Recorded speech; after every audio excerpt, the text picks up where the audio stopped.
आज हमारा टॉपिक रहेगा गुप्तकालीन साहित्य। इससे पहले हमने क्या पढ़ा था?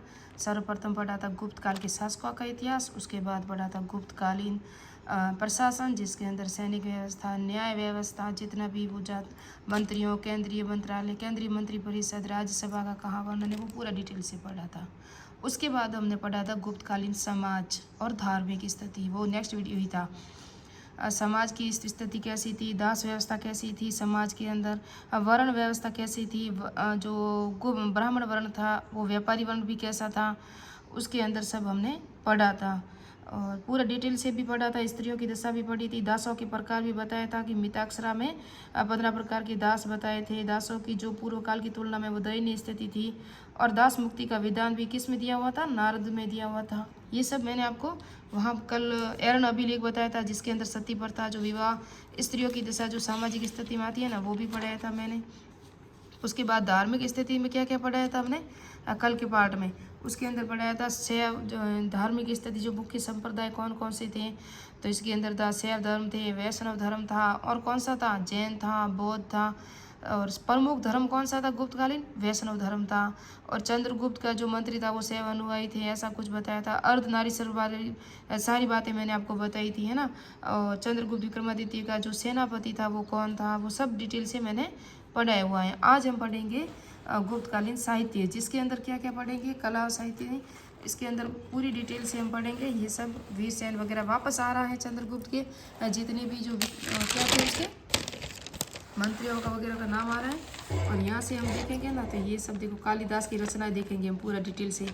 ये कालिदास की रचनाएं कौन कौन सी हैं उसके अंदर पूरा वर्णन देखेंगे। और वापस यहाँ से देखो वाल्मीकि का मित्र है ना, नाटक तो 3 थे, वाल्मीकि का मित्र, अग्निज्ञान, शंकुतलम और विक्रमोर्वश, 3 नाटक थे। खंड काव्य 2 थे, ऋतुसंहार और मेघदूत। महाकाव्य 2 थे, एक तो था रघुवंश और एक था कुमार संभव। इन सबको डिटेल से भी देखेंगे। तो ये सब डिटेल से आप देखोगे तो मालविका मित्रम, विक्रमोर्वश, किस किस की जानकारी, अभिज्ञान, शंकुतलम। और उसके बाद हम देखेंगे ये सब महाकाव्य, और ये रघुवंश का जो महाकाव्य था वो डिटेल से वो भी पढ़ेंगे, ये देख सकते हो। और उसके बाद हम देखेंगे गीति काव्य, जो मेघदूत और ऋतुसार में किसकी जानकारी हमें मिलती है। और इसके बाद हम देखेंगे अन्य लेखकों की रचनाएं, मरचकटिकम, मुद्रा राक्षस, ये सब देखेंगे। ये देख सकते हो आप, मरचकटिकम में मुद्रा राक्षस, देवी चंद्रगुप्तम की मुद्रा, देवी चंद्रगुप्तम है ना, वो भी विशाखा दत्त की है। मुद्रा राक्षस है वो भी विशाखा दत्त की है। मौर्य काल में भी हमने मुद्रा राक्षस पढ़ा था, है ना। जितने भी साहित्यकार है ना वो पढ़ेंगे। उसके बाद हम देखेंगे गुप्तोत्तर विज्ञान, ये ब्राह्मीर है ना, तो इसके अंदर है ना विज्ञान के क्षेत्र में आर्यभट्ट पढ़ेंगे। एक तो पढ़ेंगे आर्यभट्ट। आर्यभट्ट के बाद पढ़ेंगे वराहमिहिर। कौन पढ़ेंगे? वराहमिहिर की पूरी डिटेल से इनकी पुस्तकों का वर्णन। गणितज्ञ, साइंसज्ञ कौन कौन सा था, फिर पढ़ेंगे भास्कर, द्वितीय पढ़ेंगे। उसके बाद पढ़ेंगे हम ब्रह्मगुप्त। ब्रह्मगुप्त जहाँ हम रहते हैं ना, ये ब्रह्मगुप्त, ये देख सकते हो। तो ब्रह्मगुप्त राजस्थान के जालोर के भीनमाल क्षेत्र से है। तो मैं भी यहीं से हूँ, जालोर के क्षेत्र से। तो ये है यहीं के थे ब्रह्मगुप्त। और फिर भास्करादित्य कौन थे। और ये हो गया पूरा वीडियो। सब थोड़ा सा भी और कोई पॉइंट रहा है जो है ना, सिद्धांत शिरोमणि है ना, इसके 4 भाग थे, वो कौन कौन से थे और उसके अंदर क्या डिटेल है। ये सिद्धांत शिरोमणि है और उसके 4 भाग थे, वो कौन कौन से थे वो भी मैं समझाऊंगी अभी। चरक, वाग्भट, धनवंतरी कौन था, किसके अंदर, ये सब आता है ना, डिटेल से पढ़ेंगे। और उसके बाद नेक्स्ट पॉइंट हमारा क्या रहेगा? गुप्तकालीन स्थापत्य कला, जिसके अंदर मंदिर निर्माण की कला आएगी, जिसके मंदिर स्थापत्य अंग, मंदिर निर्माण की शैलियाँ, मंदिरों की विशेषताएं, गुप्त काल के प्रमुख मंदिर, वो नेक्स्ट पार्ट होगा। तो अभी स्टार्ट करते हैं गुप्तकालीन साहित्य। क्या स्टार्ट करते हैं? गुप्तकालीन साहित्य, जहाँ से कालिदास की रचनाएं पूरी डिटेल से देखेंगे। कालिदास से प्रश्न ज़्यादा आते हैं ना। तो स्टार्ट करते हैं गुप्तकालीन साहित्य। और कला या साहित्य की दृष्टि से गुप्त काल क्या था? इतिहास का स्वर्ण काल था। कला साहित्य में गोप या कृष्ण की अंग बनी थी, वो गुप्त काल में बनी थी, है ना। और उसके बाद गुप्त काल में साहित्य क्षेत्र में अभूत वृद्धि हुई। पुराणों में वर्तमान स्वरूप की रचना गुप्त काल में हुई। पुराणों का जो आज का रूप है ना, उसकी रचना किस काल में हुई थी? गुप्त काल में हुई थी। और उसके बाद हम देखेंगे पुराणों की वर्तमान स्मृति ग्रंथों, सूत्र साहित्य और रामायण और महाभारत में भी इसी समय अंतिम रूप दिया था। इन सबको अंतिम रूप यानी कि अंतिम रूप से इसकी रचना की गई थी इसी काल में। स्मृति ग्रंथ, साहित्य, रामायण, इस समय संस्कृत संपूर्ण राष्ट्र की भाषा हो गई थी। क्या हो गई थी? राष्ट्रभाषा।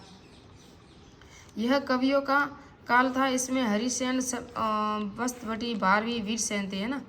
हरिसेन समुद्रगुप्त का राजकवि था, ये मैंने पढ़ाया था जब समुद्रगुप्त का पूरा इतिहास पढ़ाया था। प्रयाग प्रशस्ति लिखी थी इसने किसने, हरिसेन ने। वत्सवटी कुमार गुप्त का दरबारी था और मदसौर अभिलेख की रचना की थी वत्सवटी ने। तो मदसौर प्रशस्ति की रचना किसने की थी, यह आप बताना, जब मैंने कल ही वापस से एक बार रिवीजन किया था। वीरसेन सेवनुई था, और ये किसका था, चंद्रगुप्त सेकंड का सचिव था, और ये युद्ध मंत्री भी था, और ये संधि विग्रह कहते हैं उसे, वो था।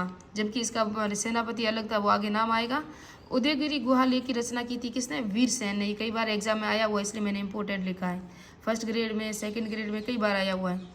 सबसे पहले कवि नाटककार कालिदास थे, और इनकी इसको महाभारत का शेक्सपियर कहा जाए, सॉरी महाभारत का नहीं, भारत का शेक्सपियर कहा जाता है। मैक्स मुलर ने गुप्तकालीन साहित्य को पुनर्जागरण काल कहा है, किसने कहा है, मैक्स मुलर ने गुप्त साहित्य को पुनर्जागरण का काल कहा है। तो स्टार्ट करते हैं। कालिदास की रचनाएं कौन कौन सी थी, तो मैंने कहा नाटक थे 3, और खंड काव्य हैं 2, और महाकाव्य हैं 2। तो कौन कौन से नाटक, मालविका, अग्निमित्रम, विक्रमोवंशीय, अभिज्ञान शकुंतलम, 3 इसके नाटक हैं। और ये खंड काव्य है ऋतुसंहार और मेघदूत, और ये महाकाव्य है रघुवंश और कुमार संभव। तो स्टार्ट करते हैं। मालविका अग्निमित्रम। मालविका अग्निमित्र ये कालिदास का प्रथम नाटक है। कौन सा नाटक है, प्रथम नाटक है। और यह कितने अंकों में है, 5 अंकों में है। इसमें शुंग राजा अग्निमित्रम मालविका उपन्यास, यानी कि दोनों की प्रेम कहानी का वर्णन है। ये जब अग्निमित्रम मैंने पढ़ाया था ना, राजा शुंग वंश के राजा पढ़ाए थे, वहाँ था पुष्यमित्र शुंग, उसी का भाई था ये, और बेटा था, सॉरी। विक्रमोवंशी, इसमें उर्वशी और पूर्वरा की पन्य कथा है, यह थी। इसमें 5 अंकों की रचना है।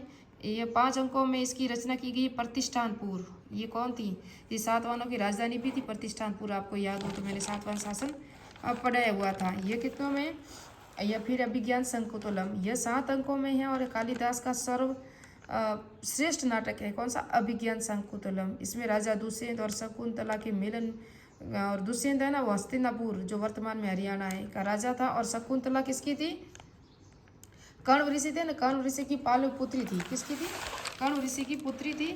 और महाभारत से ली गई थी ये कथा, किससे ली गई है, महाभारत से ली गई है ये कथा।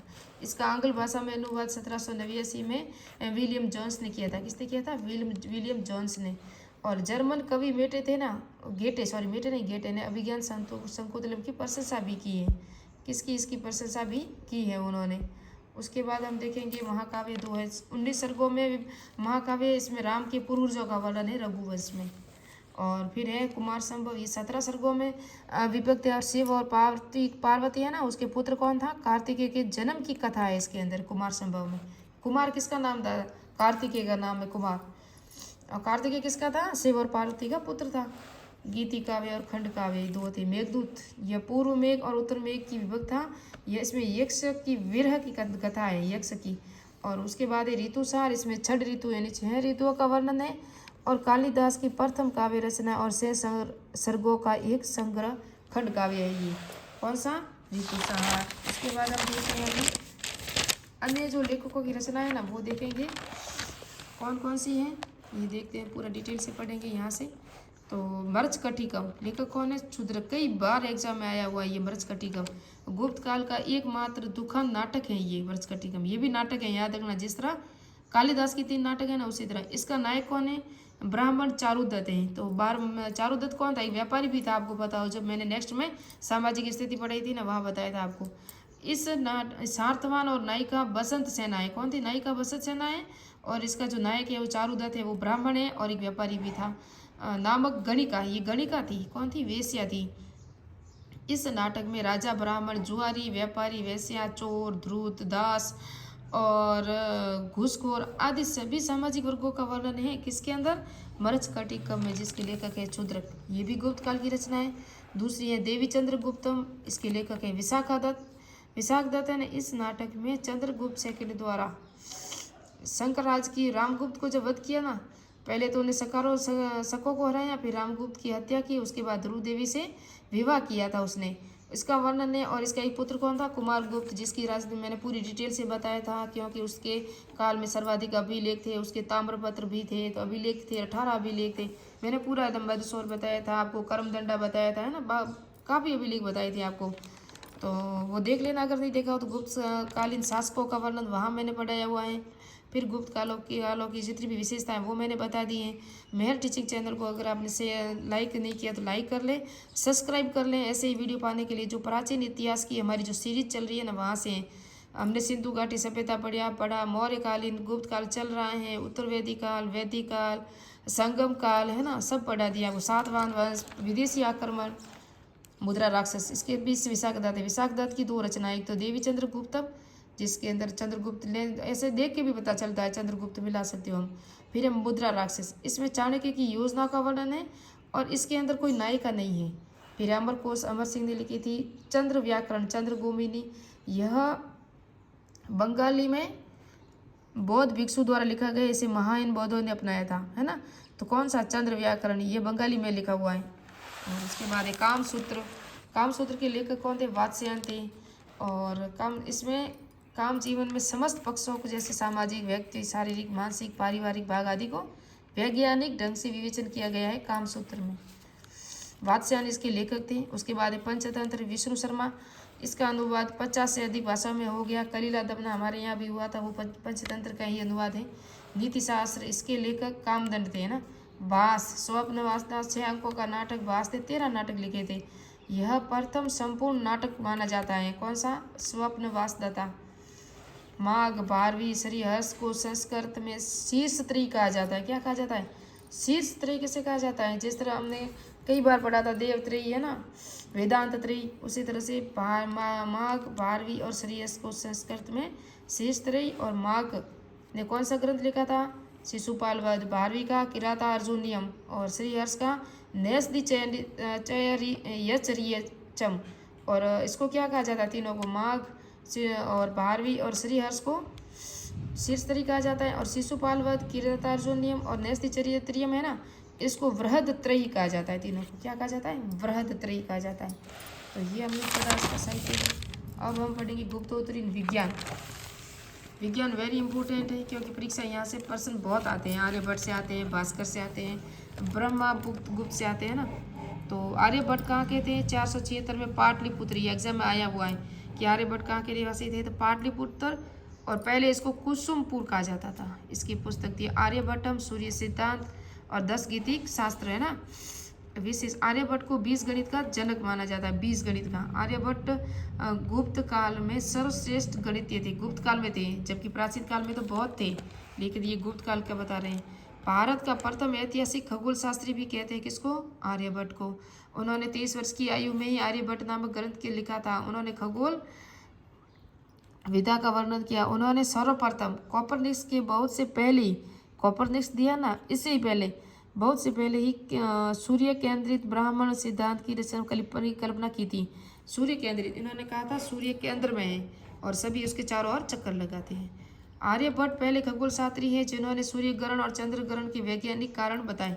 उन्होंने कहा सूर्य ग्रहण क्यों होता है, चंद्र ग्रहण क्यों होता है। जब हम भूगोल पढ़ते हैं ना, भूगोल के अंदर पूरा डिटेल से बताएंगे। इतना डीपली जाएंगे तो वीडियो बड़ा हो जाएगा, लेकिन मैंने बनाया हुआ शायद सूर्य ग्रहण चंद्र ग्रहण भी बताया हुआ है। प्लेलिस्ट भी बनी होगी, 2nd ग्रेड का जो टॉपिक है हमारा, शायद वहाँ बताया हुआ है। उपसौर है, अपसौर है, उन्होंने ही बताया था सूर्य स्थिर है। इन्होंने, किसने बताया था? आर्यभट्ट ने बताया था कि सूर्य क्या है? स्थिर है। पृथ्वी अपनी धुरी पर घूमती है, तो घूमने के साथ ही सूर्य की परिक्रमा करती है, यानी कि पृथ्वी परिक्रमा करती है, न कि सूर्य। चंद्रमा एवं दूसरे ग्रह सूर्य के प्रकाशित होते हैं, यानी कि चंद्रमा है ना, और सभी जितने भी ग्रह हैं वो सब किससे होते हैं? सूर्य के प्रकाश से ही प्रकाशित होते हैं। इनका खुद का प्रकाश नहीं है ना, कि सूर्य स्थिर है। आर्यभट्ट ने बेबीलोनियाई सिकंदरिया विधि ग्रह स्थिति गणना की थी। उन्होंने वर्ष की लंबाई 365 दिनों में और सर्वप्रथम पाई का मान आसन 3.1416 बताया था। किन्होंने बताया था? ये भी आर्यभट्ट ने। सर्वप्रथम इन्होंने साइन या जया का खगोल प्रयोग किया था। और उसके बाद आर्यभट्ट की ने गणना दशमलव प्रणाली का उल्लेख किया था। उन्होंने दशमलव प्रणाली का उल्लेख किसने किया था? आर्यभट्ट ने गणना में, है ना। अब वराहमिहिर, यह 6ठी शताब्दी में उज्जैनी में अवंती के मालवा, पश्चिम मालवा में इनका जन्म हुआ था। किसका? वराहमिहिर का। इनकी पुस्तक कौन सी थी? पंच सिद्धांति का वृहद जातक है, वृहत नहीं है, वृहद जातक, वृहत संहिता, लघु जातक, विवाह पटल, योग माया, योग यात्रा, है ना। ये सब इन्हीं की पुस्तक हैं। किसकी है? वराहमिहिर की। वराहमिहिर ज्योतिष से अधिक ज्योतिष के इतिहासकार के रूप में प्रसिद्ध है। ये ज्योतिष तो कम है, लेकिन इस ज्योतिष के इतिहासकार के रूप में ज़्यादा प्रसिद्ध कौन है? वराहमिहिर है। उज्जैन निवासी वराहमिहिर फलित इन्हीं के शासनकाल में यानी कि ज्योतिष होता था, यानी कि ज्योतिष के प्रेरणा थे ये। उन्होंने बताया चंद्रमा पृथ्वी का चक्कर लगाता है। अब इन्होंने क्या बताया? चंद्रमा पृथ्वी का चक्कर लगाता है, जबकि आर्यभट्ट ने क्या कहा? पृथ्वी सूर्य के चक्कर लगाती है, सूर्य स्थिर है ना। और उन्होंने ये सिद्धांत दिया था, पर सूर्य सिद्धांत भी दिया था। और 10 गणित का सूत्र भी इनकी पुस्तक थी। और गणितज्ञ थे ये, ज्योतिष भी थे। कौन थे? आर्यभट्ट। तो इन्होंने भी क्या कहा? अब इन्होंने कहा कि चंद्रमा है ना, वो पृथ्वी के चक्कर लगाता है और पृथ्वी सूर्य के चक्कर लगाती है, ये कहा था आर्यभट्ट ने। और पंचसंधिका वराहमिहिर की गणित ज्योतिष संबंधी ग्रंथ है, यानी पंचसंधिका वराहमिहिर की गणित और ज्योतिष संबंधी प्रसिद्ध ग्रंथ है। भरत संहिता एक प्रकार का विश्वकोश है। ये वेरी इंपॉर्टेंट है, देखो मैंने इंपॉर्टेंट लिखा भी होगा यहाँ। भरत संहिता एक प्रकार का विश्वकोश में, जिसमें वराहमिहिर ने पौधों से होने वाली, जो पौधे होते हैं ना, उनसे बीमारियाँ कैसे सही होती हैं, रोगों का इलाज किया था। किसने किया था? वराहमिहिर ने किया था, कि रोगों का निदान किया था पौधों से, और जड़ी बूटियों से कहते हैं ना, उसी तरह से मान लो हम। इसमें स्थापत्य और मूर्ति कला का भी विस्तृत वर्णन है वराहमिहिर की पुस्तक में। इन्होंने वर्गमूल और घनमूल को निकालने की विधि भी दी थी। वरद संहिता के टीकाकार बटोत्पल थे। कौन थे? बटोत्पल। याद रखना, वेरी इंपॉर्टेंट है। वरद संहिता के टीकाकार कौन है? बटोत्पल है। वशिष्ठ सिद्धांत 366 वर्ष बताते हैं साल के दिन, जबकि इन्होंने 365.25 दिन बताया है। किन्होंने बताया था? वराहमिहिर ने। अब है ब्रह्मगुप्त, ये भी गणितज्ञ थे। जन्म 7वीं शताब्दी के प्रारंभ में। पुस्तक ब्रह्मस्फुट, ब्रह्म सिद्धांत, खंड खाद्य। क्या थी? खंड खाद्य। ब्रह्म सिद्धांत में खगोल उपकरणों का पहला सुव्यवस्थित वर्णन मिलता है। ब्रह्मस्फुट सिद्धांत है ना, उसके अंदर खगोलीय उपकरण, जो हम जैसे कि दूरबीन है वगैरह आप देखते हैं ना, तारों का संग्रह वगैरह करके, उस तरह से। ब्रह्मस्फुट और खंड खाद्य का अरबी में अनुवाद अल फजारी ने किया। किस नाम से किया था? सिंध हिंद नाम से, अलात अस्कद नाम से, 2 नाम से किया था। किसका? ब्रह्मस्फुट का सिंध हिंद, खंड काव्य का अलाक अरकद नाम से अरबी में अनुवाद किया था अल फजारी ने। और उसके बाद है विशेष न्यूटन के गुरुत्वाकर्षण सिद्धांत की पूर्व कल्पना सर्वप्रथम ब्रह्मगुप्त ने दी थी, है ना। पहले ब्रह्मगुप्त ने दी थी, बाद में न्यूटन ने दिया था गुरुत्वाकर्षण का सिद्धांत। अरबों में ज्योतिष का प्रचार भी ब्रह्मगुप्त ने किया था।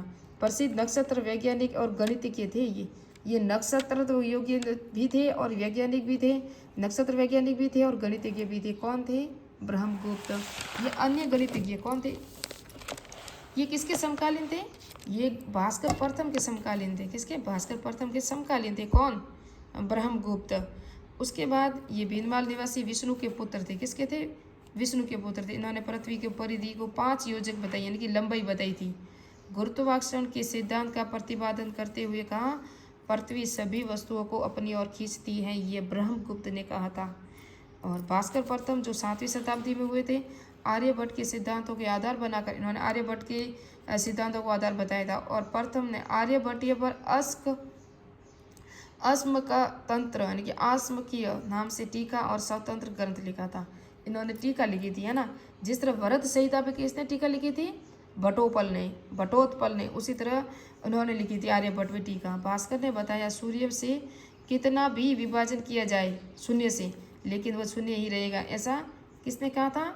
ये कहा था ब्रह्मगुप्त ने। वराहमिहिर 9वीं शताब्दी के थे।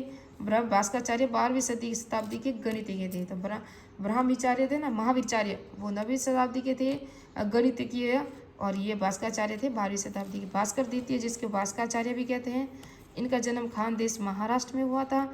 इनकी पुस्तकें सिद्धांत शिरोमणि प्रसिद्ध रचनाएं और कैलकुलेटर, यानी कलन और कैलकुलस, जो आज के हम गुणा भाग वगैरह करते हैं ना, उन सब का जो जनक है ना, वो कौन है? वो भास्कराचार्य है। कौन है? भास्कराचार्य है। याद रखना, भास्कराचार्य है और जनक माना जाता है कैलकुलेटर। सिद्धांत शिरोमणि के 4 भाग है, ये इंपॉर्टेंट है। कौन कौन से 4 भाग हैं? लीलावती, बीजगणित, ग्रह गणित और गोला। ये 4 भाग किसके हैं? सिद्धांत शिरोमणि के 4 भाग हैं। लीलावती को पाटीगणित भी कहते हैं, और फारसी में अनुवाद लीलावती का किसने किया था? फैजी ने किया था। फैजी कौन था? अबुल फजल का भाई था। अबुल फजल और फैजी किसके पुत्र थे? शेख मुबारक के थे, है ना। और ये सूफी संत थे शेख मुबारक। और बीजगणित ये बता दिया मैंने, ग्रह गणित और गोला, ये 4 भाग हैं सिद्धांत शिरोमणि के। याद रखना, महावीराचार्य ने गणित सार संग्रह ग्रंथ की रचना की थी महावीराचार्य ने, जो 9वीं शताब्दी के थे ना। अब है सुसूत्र सुबूत। गुप्त काल में शल्य चिकित्सा के पुस्तक सुसूत्र संहिता 121 उपकरण बताए थे शल्य चिकित्सा में। जैसे कि ऑपरेशन के लिए कितने उपकरण होने चाहिए वो किसने बताए थे? सुसूत्र ने। मैंने सुबूत लिख दिया, ये गलत है, आप सुसूत्र लिख दें। धनवंतरी, आगे सुसूत्र की वापस रचना है वो बता दूंगी मैं।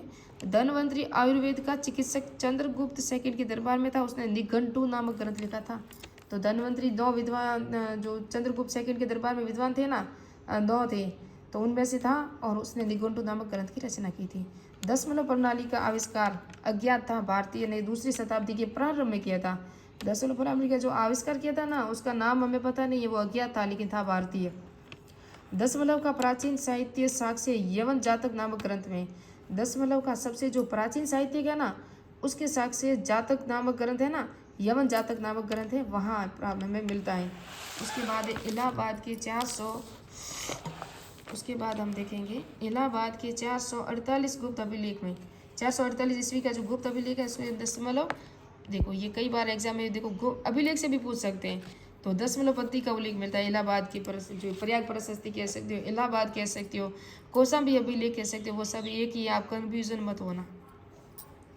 भोजदेव के चतुर्भुज मंदिर में ग्वालियर अभिलेख में सर्वप्रथम शून्य का अभिलेख की साक्षी। तो भोजदेव का जो चतुर्भुज मंदिर है ना, कि ग्वालियर अभिलेख में, उसके अंदर भी शून्य का वर्णन मिलता है। दशमलव प्रणाली में अलक्सवारिज्म ने भी 9वीं सदी में लोकप्रिय बनाया था। अलक्सवारिज्म ये अरबी साहित्यकार था। आर्यभट्ट के अनुयायियों को आस्मकीय कहा जाता है। क्या कहा जाता है? और आर्यभट्ट के पश्चात उनके शिष्य कौन कौन से थे? तो निशंक, पांडुरंग स्वामी और लाटदेव, ये 3 इनके शिष्य थे। लाटदेव सबसे अधिक प्रसिद्ध थे, उन्होंने सौरव सिद्धांत गुरु कहा जाता है। किसको? लाटदेव को।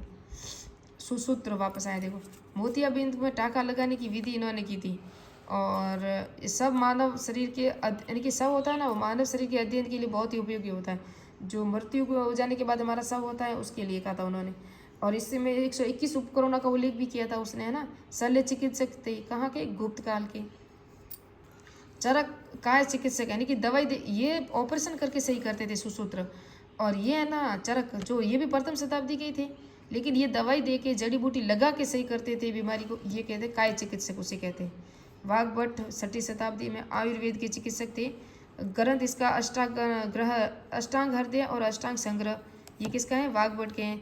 नवीतिम नामक ग्रंथ आयुर्वेद ग्रंथ की रचना भी गुप्त काल में हुई थी, ये भी गुप्त काल का बना है। अब लास्ट 1-2 पॉइंट रह गए होंगे, फिर पूरा हो जाएगा हमारा, फिर पढ़ेंगे हम गुप्तकालीन मंदिर नेक्स्ट पार्ट में। वीडियो बहुत बड़ा हो रहा है।